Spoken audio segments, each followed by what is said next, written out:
आदाब, दो रुख में आपका इस्तकबाल करते मैं हूं आपके साथ सना वारिस। बढ़ती महंगाई के इस दौर में घरेलू गैस सिलेंडरों की कीमत में इजाफा होना गरीबी में आटा गीला होने के मुतरादिफ है।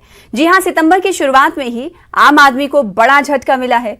1 सितंबर को गैर सब्सिडी वाले घरेलू गैस सिलेंडर पर एक साथ 25 रुपए का इजाफा किया गया, तो वहीं कमर्शियल गैस सिलेंडर की कीमत में 75 रुपए की बढ़ोतरी की गई, जिससे आवाम हैरान और परेशान हैं।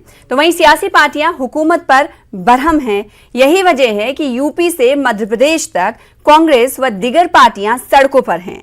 आज भी बढ़ती महंगाई को लेकर कांग्रेस ने मरकजी हुकूमत के खिलाफ एमपी में एहतजाज किया। बहरहाल गैस सिलेंडर की कीमत में इजाफा आवाम पर दोहरी मार है। इससे कबल पेट्रोल, डीजल, खुर्दनी अशिया, खाने के तेल की कीमतों ने आम आदमी की कमर तोड़ रखी है। घर का बजट बिगड़ रहा है। बढ़ती कीमतों का असर सीधे तौर पर मुतवस्सित तबके यानी मिडिल क्लास फैमिली पर पड़ रहा है। वहीं कांग्रेस लीडर राहुल गांधी ने महंगाई के खिलाफ प्रेस कॉन्फ्रेंस कर मरकज पर निशाना साधते हुए कहा कि जीडीपी बढ़ने का मतलब गैस, डीजल, पेट्रोल की कीमत में इजाफा है। साथ ही इन्होंने कहा कि अवाम जानना चाहती है कि किसका डीमोनेटाइजेशन हो रहा है और किसका मोनेटाइजेशन। बहरहाल सवाल ये कि बढ़ती महंगाई को कंट्रोल करने में मरकजी सरकार क्यों है नाकाम। इसके अलावा कई सवालों के जानेंगे जवाब प्रोग्राम दो रुख में। सबसे पहले दो खास मेहमानों का तारुफ करा दें। हमारे दरमियान शुभेंदु शेखर अवस्थी साहब, जो कि स्पोक्स पर्सन है भारतीय जनता पार्टी के, हमारे दरमियान मौजूद हैं। आपका इस्तकबाल करते हैं। साथ ही साथ एक और खास मेहमान हमारे दरमियान मौजूद हैं, अनुमाचार्य साहिबा, जो कि ये तर्जुमान है कांग्रेस की, विंग कमांडर रिटायर्ड भी हैं। आपका इस्तकबाल है हमारे साथ जुड़ने के लिए। सबसे पहले शुभेंदु साहब आपके पास ही आना चाहेंगे। लगातार बार बार महंगाई की मार आवाम पर पड़ रही है। सवाल ये उठता है कि आखिर इस कंट्रोल करने में सरकार नाकाम क्यों हो रही है? देखो सना जी, मैं कुछ चीजों के ऊपर अपने डेटा के साथ बात करूंगा तो आपको लगेगा कि मैं आपके चैनल पर जस्टिफाई करने के लिए मेरे को जो सर्टिफिकेट चाहिए, जो पुराने डाटा हैं। सबसे पहले आपने एलपीजी की बात कर रहे हो जी। तो एलपीजी का आज का जो रेट होगा वो 845 रुपए, 850 रुपए नॉन सब्सिडाइज का है और 2011 में 877 रुपए था नॉन सब्सिडाइज का जी। तो आप कैलकुलेशन देखिए, 2011 से 2021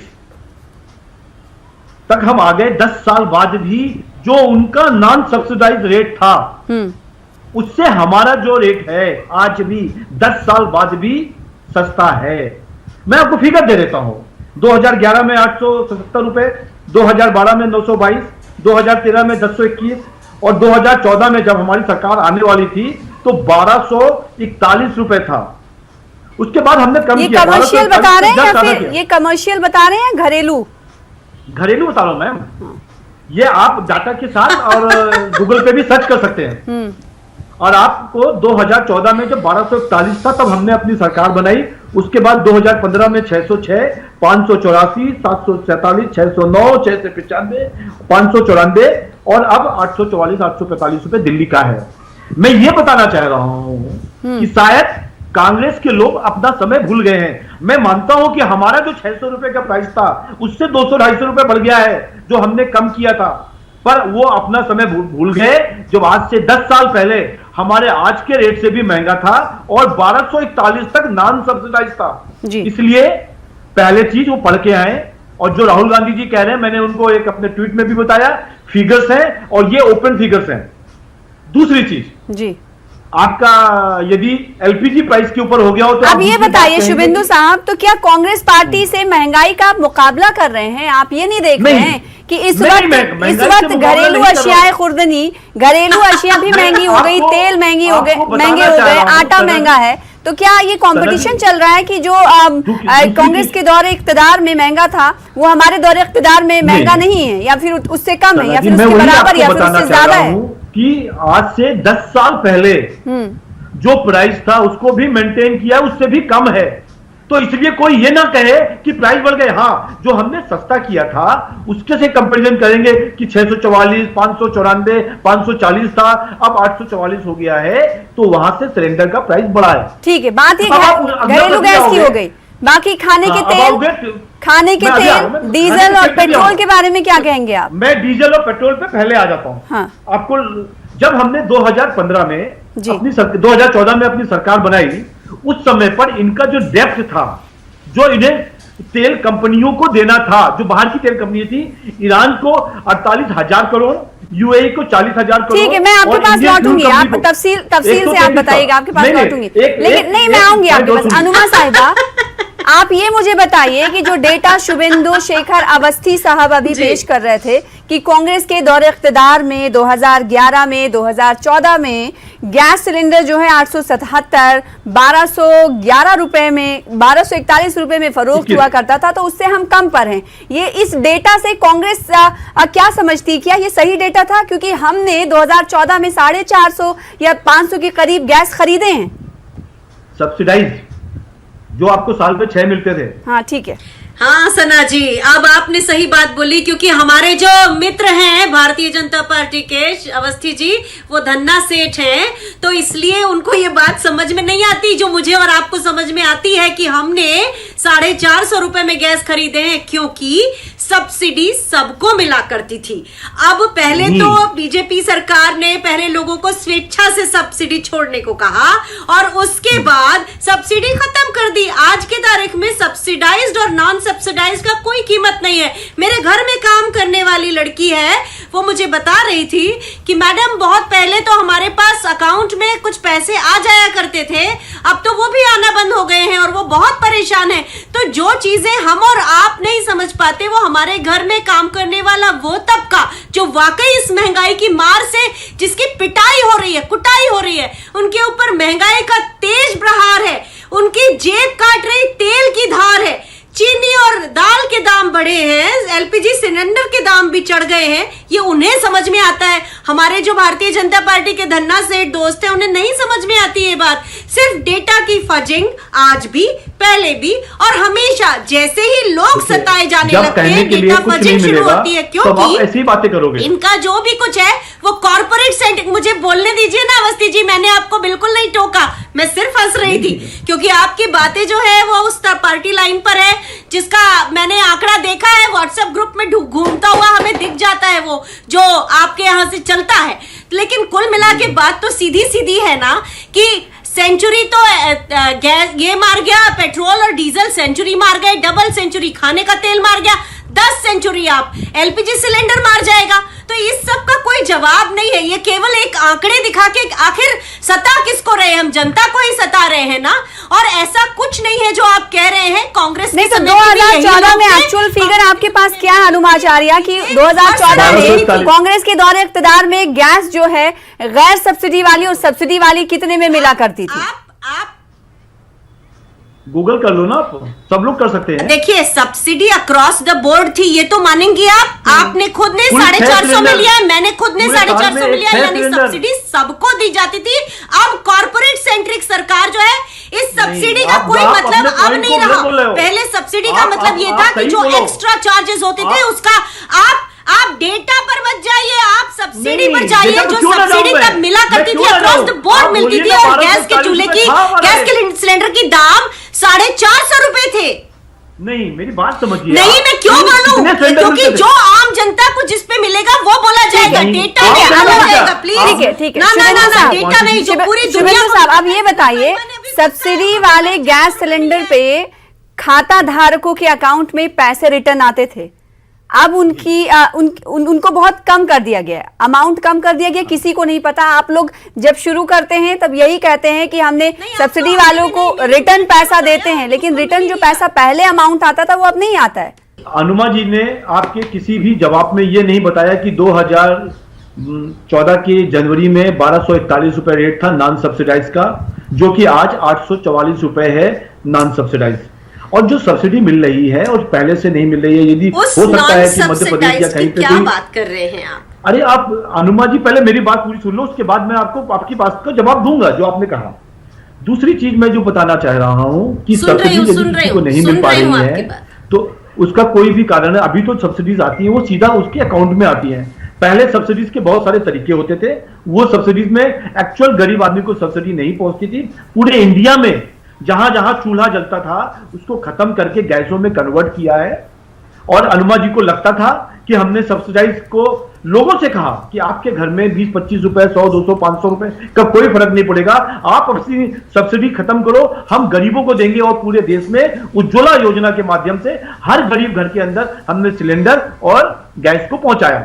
दूसरा पॉइंट जो ये कह रही थी कि पेट्रोल और डीजल का, मैम ये समझती नहीं है और हम समझते हैं। जो लोग इस अर्थशास्त्र को समझते हैं उसके लिए मैं बता रहा हूं। 2008 मैं पहले पूरी पूछे 2008, 2010 और 2011 और 12 में जब सरकार ऑयल कंपनियों के रेट को कंट्रोल नहीं कर पाई, अभी क्यों नहीं कर पाई? किया है नहीं, अरे मैं उस वक्त उन्होंने नहीं कर पाया तो आप अभी तो सरकार आपकी है सर। 2000 मैं आपको बता रहा हूं ना सना जी, पूरी एक बार मेरा 2 लाइन का सेंटेंस सुन लीजिए। जब इन्होंने उन 2008, 2009, 2011 और 12 में, इन 4 सालों में जब सरकार ऑयल कंपनी को पेमेंट नहीं कर पा रही थी, तो सब्सिडीज के जो पैसे देने थे नहीं दे पा रही थी, उस जमाने में उन्होंने 15 साल और 20 साल के ऑयल बॉन्ड्स, जिनकी वैल्यू मैं आपको बता रहा हूं, जिनकी वैल्यू 1,40,000 करोड़ है, इन्होंने पैसे नहीं दिए, उनको बोला कि नहीं ये वाला झूठ नहीं चलेगा अवस्थी जी। इस झूठ की तो पूरी की पूरी कहानी काट है। ना ये सच है। ये अवस्थी जी नहीं ये वाला झूठ नहीं, अनुमा जी ये वाला झूठ नहीं, ना ये वाला झूठ बहुत घिस चुका है ना, इसलिए 1,40,000 डॉक्यूमेंट कह रहा हूँ। यदि मेरी कोई नहीं ये तो देखिए, ये तो ऐसी बात है ना जिसका कोई वजूद ही नहीं है। बेवजूद बात ना करें हम, आप बेवजूद बात ना करें। नहीं आपकी बात ही सुन रही हूँ। हाँ, मेरा ये कहना है 1,40,000 करोड़ के बॉन्ड जो कंपनी को दिए, ऑफिशियल वेबसाइट पे पड़े हुए हैं, उसका 10,000 करोड़ हर साल में हम इंटरेस्ट पे कर रहे हैं, वो सब ड्यू हो गए हैं 2000। तो इसलिए तेल के दाम बढ़ रहे हैं क्या? नहीं, और हम इसलिए सब्सिडाइज जो बॉन्ड सरकार ने, यूपीए सरकार ने कर्जा ले रखा था इंडियन ऑयल कंपनी के साथ, उसका पैसा हम आज तक भर रहे हैं। हमने वही तो मैं आपसे पूछ रही हूँ, जो कर्ज ले रखा था जो आप कह रहे हैं, तो क्या आप उसी कर्ज के बोझ के तले सरकार दबी हुई, इसलिए ये बढ़ोतरी, इजाफा हो रहा है, जिसे कंट्रोल करना सरकार के हित में है लेकिन कर नहीं पा रही, क्या ये बात है? नहीं, हमारी एक्साइज ड्यूटी कम नहीं कर सकते हैं, क्योंकि जो इन्होंने पेड़ बोए थे उसके, ठीक है, उस पेड़ बोए गए थे उसे काटा जा रहा है। अनुमाचार्य साहब, बिल्कुल, उन्होंने ये भारतीय जनता पार्टी का सीधे तौर पर ये कहना है कि 2014 से पहले जो इन्होंने ऑयल बॉन्ड किए थे उसी का खामियाजा ये अभी तक भुगत रहे हैं, इसलिए बेलगाम हो चुकी हैं ये तेल कंपनियां। सुन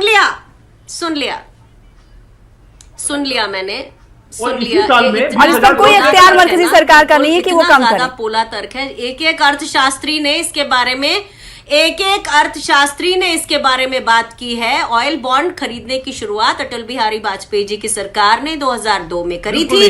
उसके बाद जो उनका बचा कुचा था वो आने वाली सरकार कॉन्सिक्यूटिवली उसको करती है। नहीं, आपकी बात मेरी बात की अगेंस्ट नहीं है, मेरे को बात करने दीजिए। आप इतनी देर झूठ बोलते रहे, अब आप सुन लीजिए। सब आपने बात अपनी रखी ना। यूपीए की सरकार की जो एक्साइज ड्यूटी लगती थी ऑयल के ऊपर, पेट्रोल और डीजल के ऊपर, वो 2.56% थी, अभी 34% है। आपको सबको पता है, ये सब जानते हैं कि ये सरकार एक्साइज के माध्यम से, सेंट्रल एक्साइज के माध्यम से 4 लाख करोड़ रुपए से ऊपर का अमाउंट हर साल कमा रही है। और इसे एक अर्थशास्त्री ने, एक इस देश की किताब ने, एक इस देश की अर्थशास्त्र की किताब ने, एक उस अर्थशास्त्री ने जो लिखता है, लिखा है 24 लाख करोड़ कमा लेने के बाद। एक बहुत अच्छी बात शुभेंदु साहब ने कही कि उस वक्त जीएसटी नहीं हुआ करती थी। इस हवाले से मैं शुभेंदु साहब आपसे मैं सवाल करूंगी, जीएसटी से किसको फायदा पहुंचा है? आपकी सरकार ने अगस्त में रिकॉर्ड तोड़ जीएसटी से फायदा हासिल किया। इस हवाले से मैं सवाल करूंगी, लेकिन छोटे से ब्रेक के लिए रुकेंगे, ब्रेक के बाद जल्द लौटेंगे। ब्रेक के बाद एक बार फिर से आपका इस्तकबाल करते हैं। शुभेंदु शेखर अवस्थी साहब, अनुमाचार्य साहिबा हमारे दरमियान मौजूद है। शुभेंदु साहब, ब्रेक पर जाने से पहले आपने जीएसटी की तरफ इशारा किया था। मेरा सवाल, 2 खबरें हैं। अगस्त महीने में जीएसटी से सरकार की रिकॉर्ड कमाई हुई थी जिसमें 1.12 लाख करोड़ अमाउंट है। साथ ही CMIE के मुताबिक अगस्त महीने में 15 लाख लोगों ने रोजगार खोया, नौकरी गंवाई। तो इसका मतलब सीधे तौर पर यह है ना कि सरकार की तो कमाई हो रही है, जनता पर मार मिल रही है।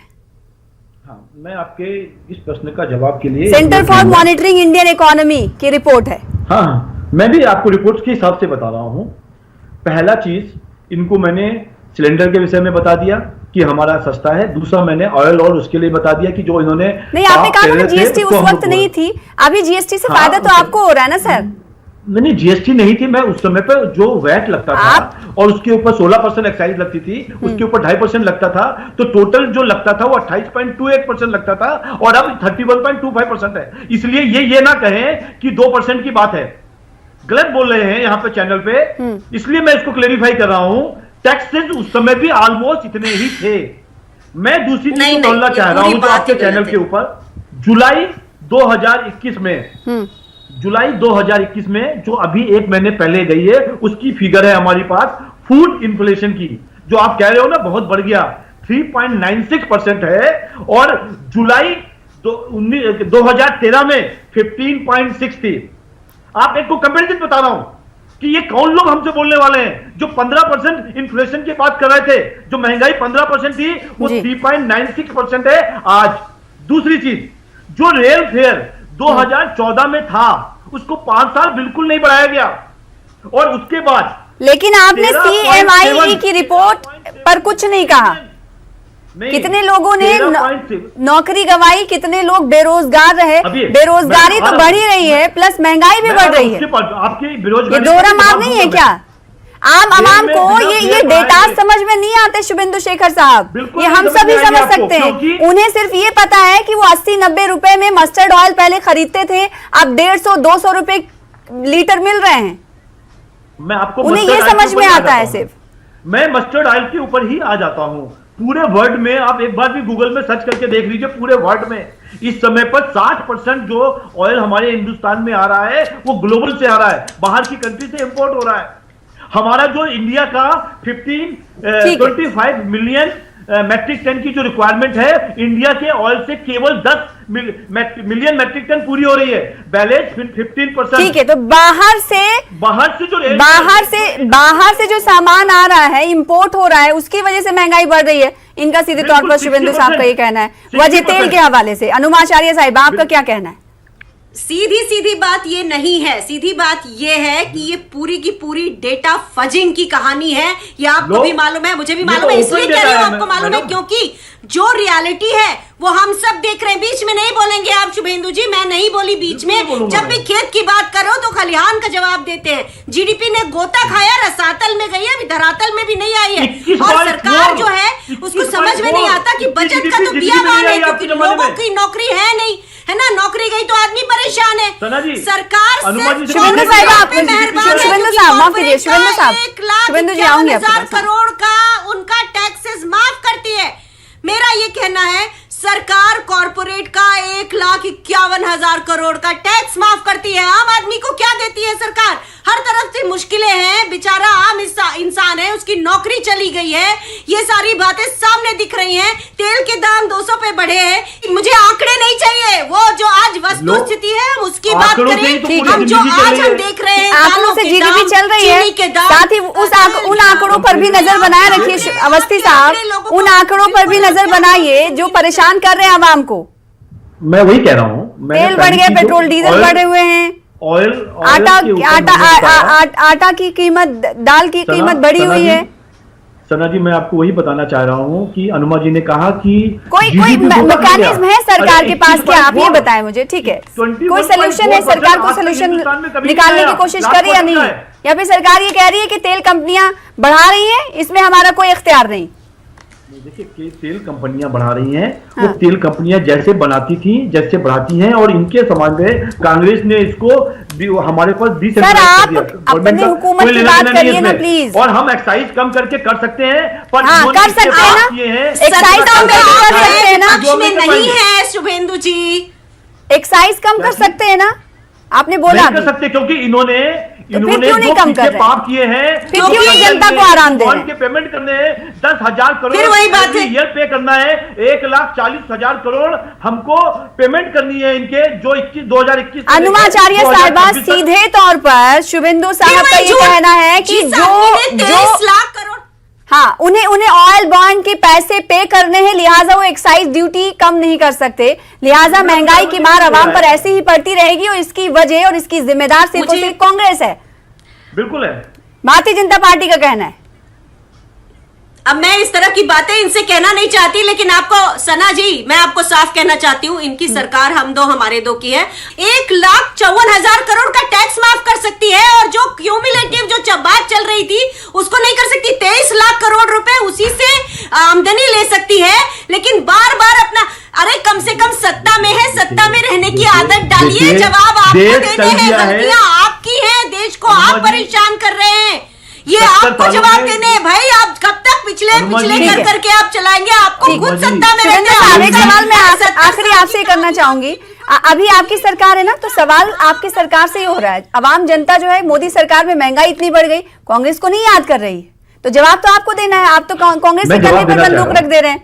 देखिए, देश बदल रहा है, नया देश और इनका काम सिर्फ फैलाते रहने का है, सिर्फ फैलाने का काम है। अरे बिल्कुल अनुमा जी, आपने बोल लिया, मैं जवाब दे देता हूँ। महंगाई से निजात देगी सरकार या नहीं शुभेंदु साहब? बिल्कुल देगी। आज कब देगी और कैसे देगी? जो इन्फ्लेशन रेट इस सवाल का जवाब नहीं दे सकती सरकार। बस मैं ये कह रहा हूँ कि हाँ, एक ऑयल का एक ऐसा फैक्टर है जो बड़ा है, और उसका रीजन केवल डोमेस्टिक। अच्छा, ऑयल जब तेल के दाम बढ़ते हैं तो उससे जुड़ी तमाम चीजों के दाम भी बढ़ जाते हैं। लोडिंग किस पे होती है? पेट्रोल डीजल गाड़ियां चलती हैं, सब्जियां महंगी हो जाती हैं, इतने 70 सालों की ट्रांसपोर्ट भी महंगा होता है, नहीं होता है? बच्चे भी जानते हैं आजकल शुभेंदु साहब। ये शुभेंदु जी, कम से कम पढ़े लिखे लोग तो ये ना करें। क्यों ना करें? कम से कम पढ़े लिखे लोगों को इसी बात तो करिए शुभेंदु जी। दुख होता है जब आप कहते हैं जीडीपी बढ़ रही है, आप कहते हैं इन्फ्लेशन कम हो रहा है। दोनों ही बातें गलत है, दोनों ही बातें भ्रम है, दोनों ही बातों पर आपके आंकड़े की फजिंग है। किस लिए आप ऐसी बातें कहते हैं जिससे कि किसी को भी आपके ऊपर यकीन ही नहीं हो सकता? क्या आम जनता आप पे यकीन करेगी? क्या बात कर रहे हैं आप? It's absolute fudging of data, it's an absolute fudging of data. I am telling you this because देखिए, ऐसा कांग्रेस का सीधे तौर पर ये कहना है कि ये डेटा का खेल है, तो वही भारतीय जनता पार्टी का कहना है कि इसके लिए जिम्मेदार कांग्रेस है। बहुत शुक्रिया अदा करना चाहेंगे हमारे खास प्रोग्राम में शामिल होने के लिए, अपना अपना मौक़िफ़ रखने के लिए। फिलहाल इसी के साथ मुझे दीजिए इजाजत, कल फिर होंगे बड़े मुद्दे के साथ हाजिर, तब तक के लिए आदाब।